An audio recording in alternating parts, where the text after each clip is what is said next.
дәстүр діни ағым өкілдері өздерінің мынау сыртқы бейнелерінде өзгерістер, сосын барып күнделікті тұрмыс тіршіліктеріндегі өзгерістерге алып келіп жасырыну әрекетіне барып жатқаны ол өтірік емес, ақиқат.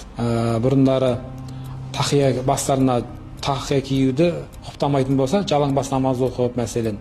Қазір олар мәселен ұлттық қазақи нақыштағы бас киім дейді, соларды киіп жатады. Кейбір жігіттер сақалдарын реттеп қырып жатқаны да бар.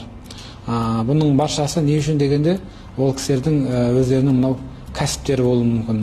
Өзгердік деген секілді бейнесін таныту үшін сыртқы бейнелерін осылай келтіріп жатады. Бірақ сөйлесу барысында ақида мәселесі, сенім мәселелеріне болсын, фиқи мәселелерде болсын, немесе жаңағындай әртүрлі ұлттық құндылықтар мәселесіне келген кезде ол өздерінің ойынан қайтпағандығын сол жерде біз түсініп қалып жатамыз. Әнұраны қойып беріп жатсақ, ол жігіттер сіз не істеп тұрсыз, заңсыз әрекет жасап тұрсыз деп әнұранға деген құрметсіздік танытуы мүмкін. Тақия деген нәрсесі, жасырыну деген нәрсе, ол псевдосалафиттерде жасырыну олар дұрыс деп қабылдайды өздерін.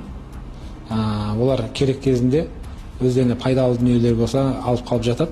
Сондықтан да біздің негізгі мақсатымыз сол жігіттермен оңалту жұмыстарын жүргізіп, бұл нәрсенің шариғатта мұсылман адамның өтірік айтуы, оның үлкен күнәлары бар шариғатта. Сол үлкен 10 күнәнің біреуіне кіретіндігін біз айтып жатамыз. Өздерінің мынау жұмыс әрекеттерін жасыру үшін өтірік айтуы, ол үлкен күнә екендігін айтып, бұл бағымнан бас тартып жатқандары да бар.